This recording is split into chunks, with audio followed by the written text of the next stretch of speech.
कच्चा पहनने वाले बताएंगे कि बेटियां हमारी जीन्स कैसी पहनेंगी।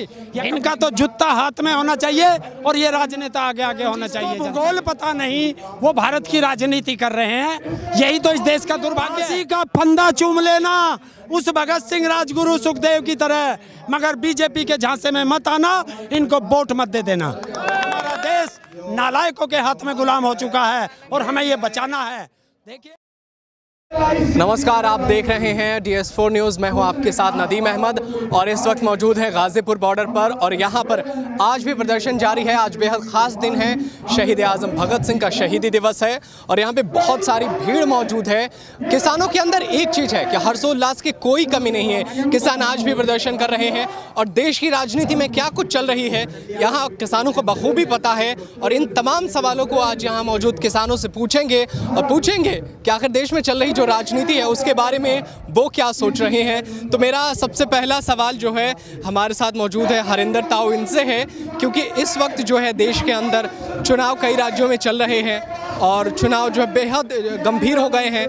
तो आप जो है दिल्ली, हरियाणा, पंजाब जीतने के बाद बीजेपी सोनार बांग्ला बनाने जा रही है कोलकाता को, पश्चिम बंगाल को।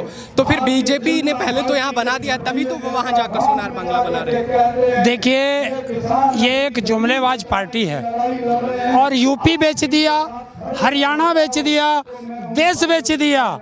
बंगाल के लोगों ने अभी बंगाल नहीं बिकने दिया था, तो ये वहाँ उन्हें लालच देकर बंगाल बेचना चाहते हैं। लेकिन बंगाल के लोग बहुत समझदार हैं, क्योंकि ये अभी योगी आदित्यनाथ भी गए थे, वो कह रहे थे कि यूपी मॉडल बंगाल में लागू करेंगे। हाँ, बिल्कुल करो, क्योंकि बंगाल में बलात्कार नहीं होते, वहाँ बेटियां आराम से घूमती हैं और उत्तर प्रदेश में बलात्कारों की फैक्ट्री है और इन्हीं के बीजेपी वाले ही बलात्कार करते हैं। तो ये वहाँ भी बलात्कार कराएंगे, वहाँ भी शमशान घाट से लाशें घरों पे आएंगी, वहाँ भी घर घर ट्रेन जाएगी जैसा मेरठ में गई थी। तो क्या चाहते हैं ये? देश को बर्बाद करना, देश को बेचना। और इनके गुरु थे गोवलकर, उनकी किताब पढ़ लेना आप, उसमें वो किसको चाहते थे? वो हिटलर को चाहते थे। और हिटलर की नीति थी कि देश की जनता को इतना गरीब बना दो कि वो सिर्फ रोटी की तरफ देखे, बाकी किसी चीज़ के लिए नहीं देखे। अरे आपको विकास करना है, आप शिक्षा दीजिए, स्वास्थ्य दीजिए, रोजगार दीजिए, पर आप दे क्या रहे हैं? अच्छा, वो एक उत्तराखंड के मुख्यमंत्री हैं, अभी बीच में उन्होंने एक बयान दिया, सोचा मैं आपसे कमेंट ले लेता हूं इस पर। उन्होंने कहा है कि हम 200 सालों तक अमेरिका के गुलाम थे। उन्होंने कहा है कि हम 200 सालों तक अमेरिका के गुलाम थे। तो क्या ऐसे इतिहास को पलटा जा रहा है या अपने तरीके से बनाने की कोशिश? देखिए, बिल्कुल हम गुलाम थे, अंग्रेजों के गुलाम थे। वो अमेरिका के कह रहे हैं। नहीं, उनको यही तो, जिसको इतिहास पता नहीं, जिसको भूगोल पता नहीं, वो भारत की राजनीति कर रहे हैं। यही तो इस देश का दुर्भाग्य है। इसको यही दुर्भाग्य है इस देश का कि जिसको इतिहास पता नहीं, भूगोल पता नहीं, और वो हमको भविष्य दिखा रहे हैं। तो भविष्य क्या दिखाएंगे? हम गुलाम थे, अब ये फिर उसी तरफ ले जा रहे हैं। फिर जिस तरह ईस्ट इंडिया कंपनी आई थी, उसी तरह ये अडानी अंबानी कंपनी लाना चाहते हैं और हमको गुलाम बनाना चाहते हैं। यहाँ पर तो कोई मुझे फटा जींस पहने हुआ दिखाई नहीं दे रहा है, लेकिन ये भी बड़ा मुद्दा चल रहा है आजकल कि फटी जींस जो है, जो लड़कियाँ पहनती हैं वो नहीं पहनना चाहिए। वो बच्चों को क्या शिक्षा देंगी? क्या फटा जींस पहनना भी गलत है क्या? नहीं, अगर फटा जींस बच्चों का एक फैशन है, पहले तो रामदेव की फैक्ट्री बंद करें। रामदेव बनाता है, लाला रामदेव बनाता है फैक्ट्री, और जब उससे पूछा गया कि ये क्या है, तो वो ऐसे ऐसे शब्द हंस हंस के करता है। और सुनिए, हमारे बच्चे क्या पहनेंगे, क्या नहीं पहनेंगे, ये हम तय करेंगे। ये कौन होते हैं राजनेता हमारे बच्चों की तरफ उंगली उठाने वाले? और ये तो वे लोग हैं जो यहाँ तक का कच्चा पहनते हैं। कच्चा पहनने वाले बताएंगे कि बेटियां हमारी जीन्स कैसी पहनेंगी या कपड़े कैसे पहनेंगे। शर्म आती है ऐसे राजनेताओं पर। इनका तो जूता हाथ में होना चाहिए और ये राजनेता आगे आगे होना चाहिए जनता के। अच्छा, जो है बीजेपी ने बंगाल में वादा किया है कि बीजेपी बंगाल के अंदर महिलाओं को मुफ्त जो है बस देगी, लेकिन दिल्ली में जब अरविंद केजरीवाल ने ये सुविधा शुरू की थी तो उनका विरोध किया गया था। तो बीजेपी की ये रणनीति आपको कैसे लग रही है? देखिए, अब कैसे उनको लालच में लिया जाए। बंगाल की जनता यही तो पूछ रही है, आप हमें तो सब कुछ दोगे, जहाँ जहाँ आपकी सरकार पहले से है वहाँ आप क्यों नहीं दे पाए? क्यों नहीं दे रहे उत्तर प्रदेश में, क्यों नहीं दे रहे हरियाणा में, क्यों नहीं दे रहे उत्तराखंड में, हिमाचल में? ये इस देश के वोटर नहीं है, ये इस देश के वोटर नहीं है, इनको क्यों नहीं दे रहे? ऐसा है झांसा राम है और वो झांसा देना है इन लोगों को। तो उस झांसे से बंगाल की जनता समझ गई है कि झांसा राम है कि ये टुकड़ा दिखाएगा और पिंजरे में बंद कर लेगा। तो बंगाल की जनता बहुत समझदार है और मैं तो पूरे देश की जनता से कहता हूँ कि फांसी का फंदा चूम लेना उस भगत सिंह, राजगुरु, सुखदेव की तरह, मगर बीजेपी के झांसे में मत आना, इनको वोट मत दे देना। बंगाल के अंदर आप लोग बहुत ज़्यादा जो है सियासत पर समझ बूझ रखते हैं, तो इसलिए मैं पूछ रहा हूं कि आपके नेता जो है बंगाल में, आसाम में चुनाव प्रचार लगभग वही कर रहे हैं, बीजेपी को वोट मत दो।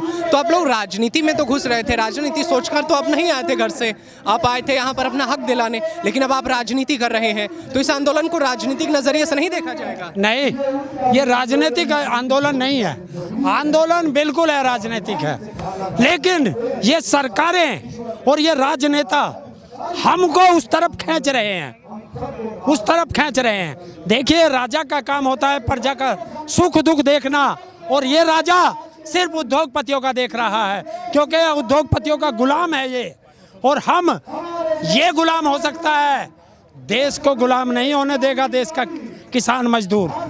और देखिए, किसान सड़कों पे, आज तो भगत सिंह, राजगुरु, सुखदेव की आत्मा जहां होंगी वो रोती होंगी इस देश पर कि क्या ऐसे अपने भाइयों को सड़कों पर लुटाने के लिए हमने फांसी का फंदा चूमा था। शर्म आती है मुझे ऐसे राजनेताओं पर। उत्तर प्रदेश के फायर ब्रांड नेता योगी आदित्यनाथ कहते हैं कि आप लोग विपक्ष के भड़कावे में हैं, यहाँ पे बहुत सारे दलाल बैठे हुए हैं जो किसानों को भड़का रहे हैं, मासूम किसानों को, वो तो ये सब बातें कहते हैं। बिल्कुल कहते हैं, ठीक कहते हैं कि 2013 में यही दलाल थे जो हमारे आंदोलन में आए थे, बीजेपी वाले ही दलाल थे 2013 में जंतर मंतर पर, और राजनाथ आया था दलाली करने। तो दलाल हैं। देखिए, अगर मैं चोर हूँगा तो मुझे तुम भी चोर दिखाई दोगे, अगर मैं ईमानदार हूँगा तो तुम मुझे ईमानदार दिखाई दोगे। और आज तो उस महान आत्मा की शहादत का दिन है, राजगुरु सुखदेव भगत सिंह का है, तो हमें तो सब वही दिखाई देते हैं।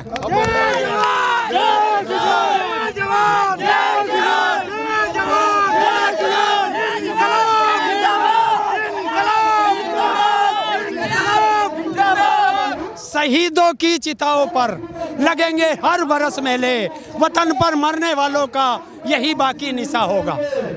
उनको उम्मीद है कि अब आप लोग कुछ दिन बाद ऐसे बैठे बैठे चले जाइएगा, क्योंकि भीड़ कम हो गई है, किसान जो है अब जो है परेशान होकर खुद चले जाएंगे, वो इसलिए आपको पूछ नहीं रहे हैं। देखिए, यही गलती 1906 और 7 में अंग्रेजों ने की थी, जब आज जिसकी शहादत हम लोग मना रहे हैं उसके चाचा ने आंदोलन किया था, और वो आंदोलन 9 महीने चला था, और वो भी गोरे अंग्रेजों से जीत करके आए थे। हमारे लिए तो काले अंग्रेज बैठे हैं, और अभी तो महीने 4 भी नहीं हुए, 6 महीने तो कह करके आए थे, चाहे 6 साल हो जाएं, यहाँ से हमारी डेड बॉडी जा सकती है। कितना कुर्बानी दीजिएगा? 200 से ज्यादा लोगों की कुर्बानी आप दे चुके हैं। देश जब आजाद हुआ था हमारे पूर्वजों ने लाखों कुर्बानियां दी थी, और आज फिर देश की लड़ाई है, देश की आज़ादी की लड़ाई है। क्यों? क्योंकि हमारा देश नालायकों के हाथ में गुलाम हो चुका है, और हमें ये बचाना है।